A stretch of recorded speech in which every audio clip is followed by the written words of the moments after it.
In this video, I'm going to share with you how to go from making documentaries for fun to actually getting paid to work on one. For the past 7 years, I've worked full-time as a documentary filmmaker for top platforms like Hulu, HBO, and National Geographic.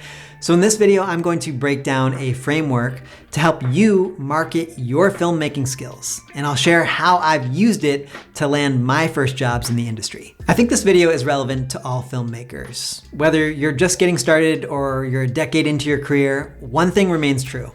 Getting noticed requires marketing yourself effectively. If someone is going to hire you to be a production assistant or cinematographer or director, the only way they can do that is if they know you exist, right? I mean, there is probably an amazing documentary project bopping around Netflix right now. They're looking for a director, and I currently have zero chance to get that job. Why? Because the person making that decision likely doesn't know that I exist. And the same goes for you. Getting your first job as a documentary filmmaker is a numbers game. It is getting your name out there. It is making sure that people who have a need to tell a story know that you can be trusted to provide a solution to that need. Now, when you're first starting out, this means that you have to generate business leads. You have to go out and you have to get work. People aren't going to call you because you don't have a reputation yet. You need to earn that. So you need to get out there and generate leads. And how do we generate leads?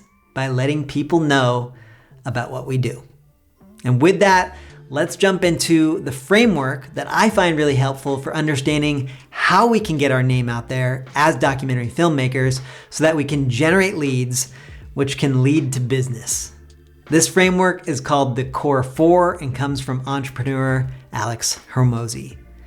The Core 4 grid looks like this. On one side, there are two types of people who we can let know about what we do as filmmakers. People who know us and people who don't.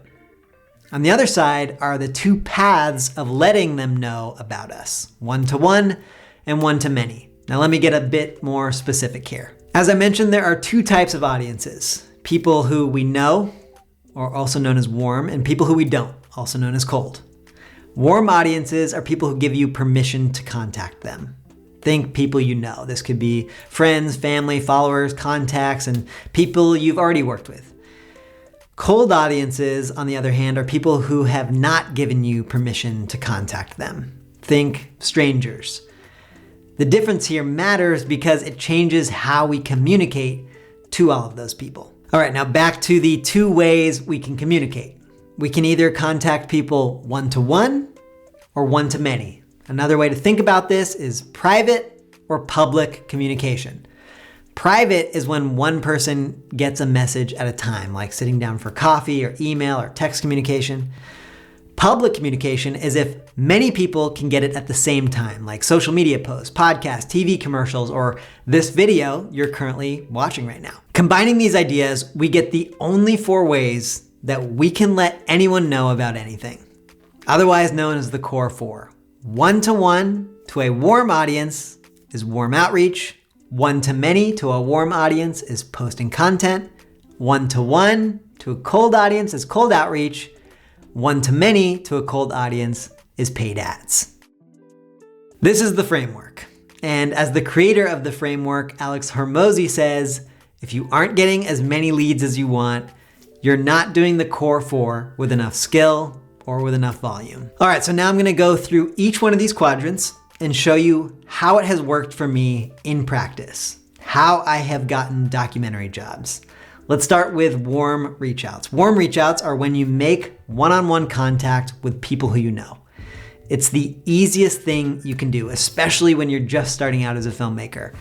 These reach outs usually come in the form of calls, texts, emails, chatting one-on-one, you get it. This is how I got my first job working as a cinematographer on a feature-length documentary for Hulu. When I was in journalism grad school at Stanford University, I was exploring what direction I would take my career. Did I want to be a video journalist or did I want to be a documentary filmmaker?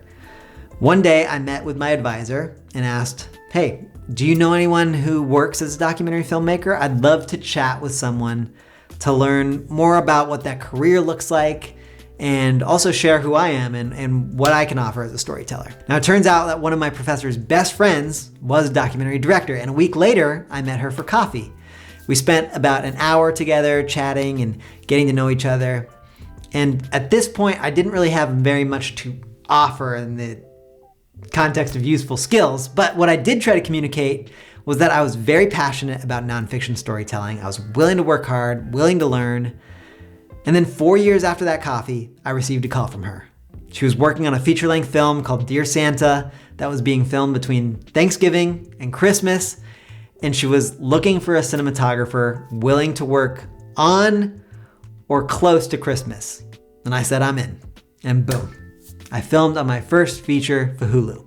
Now, do I think that I got a call because she had really seen my work and liked my cinematography? No. I think she remembered me from coffee, heard from my professor and her friend that I was still working in docs, and thought that I might be Jewish and therefore wouldn't care about working on Christmas. The point is, I used a warm outreach to generate a lead. I used my personal connection to my professor to reach someone who works in docs. And from there, it's all about staying top of mind for that person when they have a need. And for me, staying top of mind in this instance probably meant just being a cinematographer who is half Jewish. Whatever it takes. If you don't put yourself out there, luck is less likely to find you. Another way to use warm outreach is reaching out to friends, family, and followers to see if any of them have a need for a video for their business. After all, there isn't a ton of money out there in docs, but we still need to build our skills as filmmakers so that when a documentary opportunity comes our way, we can make the most of it. So go chase down some commercial work. Literally go into your phone contacts, your social media profiles, or email and reach out to everyone. Make a genuine connection with that person. Say what value you can offer with your video services. And when you're just starting out, don't be afraid to offer it for free. Working for free allows you to get reps in, develop your skills in a more forgiving setting, and if you genuinely deliver value, people who get a free service are going to be far more likely to give you positive testimonials or refer you for more business or even turn into paying customers themselves. All right, let's move on to quadrant 2, post free content. So if you're watching this video right now, I'm guessing you probably never knew that I existed until you saw a free video that I had posted on YouTube. I mean, let's be real. There is almost zero chance that you would ever know I exist by randomly stumbling upon my website. But because of YouTube, now you know about me. You know who I am, what I care about, what kind of stories I create. And if you think what I create is valuable, you are part of my audience. Maybe one day you will be looking for a documentary filmmaker to collaborate with and you might give me a call. Or every so often, I might make you an offer, such as one-on-one consulting calls or mentorship programs or advanced documentary courses. And if the offers I pitch have enough value, you might opt in. And that's the way this free content thing works. Post valuable free content, grow your audience slowly over time. And as you grow bigger, a bigger audience means more people may be interested in what you have to offer. How to make online content and how to make offers in this one-to-many form of communication is for another video. And for when I have more of a robust track record of doing it well. But for now, just know that this is another way for people to know you and your skills exist. This is how I ended up working on my first documentary film for The North Face. I compete in a sport called ultra running. And when I was early in both my trail running and filmmaking careers, I went to a historic race called the Western States 100 to film a story called Golden Hour. I was making the story on spec. No one was paying me. I just wanted to practice my skills, get a portfolio piece in the ultra running space, and have something that I can use to pitch future stories. I filmed the story, I put it out on YouTube, and also posted short clips to Instagram. From there, a bunch of new people started following me who were interested in ultra running and interested in filmmaking, including someone named Ethan Newberry, also known on YouTube as the Ginger Runner.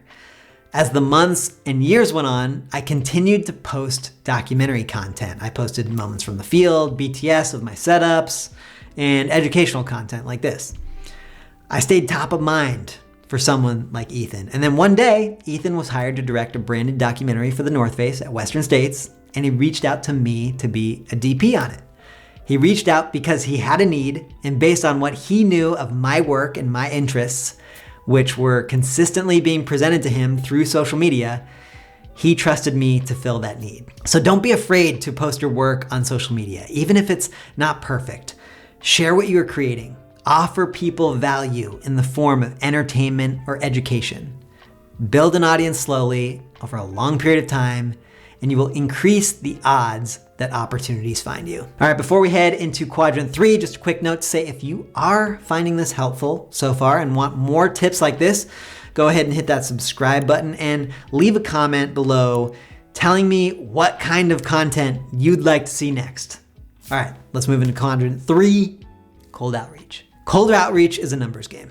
Whether you are reaching out to directors, producers, editorial outlets, production houses, companies, whoever it is, the more people you reach out to, the more leads you get. When you're reaching out to people you don't know, you need 3 things. First, you need a way to contact them. So you need to find their contact info. Second, you need to figure out what to say so that they won't ignore you. Remember, strangers don't trust you.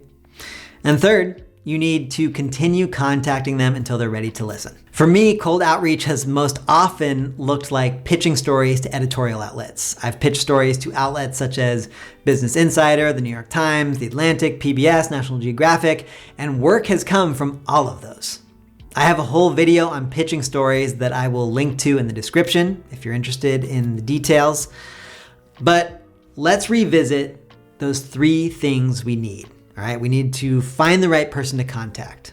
Who is the person who makes decisions around what you are offering as a filmmaker? If you're pitching a sports story to an editorial outlet, is the person you are pitching the sports editor? If you're trying to get a job as a production assistant, are you reaching a producer who builds the teams for shoots? And the second need, what do you say to them? After all, a stranger does not trust you. Well, that comes down to offering value fast. If it's a story pitch, you better nail that pitch so no one can pass it up. If you're reaching out to someone like me to assist on one of my shoots, think about how can you offer me value? What can you give away for free that people would normally pay for? Recently, I had someone join me on a shoot who said that he would shoot behind the scenes footage for my YouTube channel. Well, that's very valuable for me right now as I'm building this channel. And at first he did it for free, and since then I've been able to get production money to hire him as a production assistant on multiple shoots. And the third need, we need to contact until someone's ready to listen. Don't just reach out once. Try a second time, try a third time, try email, try Instagram DM, try Twitter. Believe in the value you have to offer as a storyteller. This person is in danger of living life without you. Be the hero and save them. When you're doing your cold outreach, it can feel like torture. You won't get responses, you will feel deflated. Just stick to it and try new things to see what works and what doesn't. All you need is a few cold outreaches to work out, and your filmmaking can become your livelihood. And for the final quadrant, we have paid ads. Paid ads are a way to advertise one-to-many to cold audiences. Paid ads work by paying another person or business to put your work or your offer in front of their audience. And you know what? I'm not gonna talk about this because I have never done paid ads and I don't speak on things I don't have experience with. So there you have it, a mix of theory and tactics to land your first documentary job. It's not easy, but these are proven methods that work.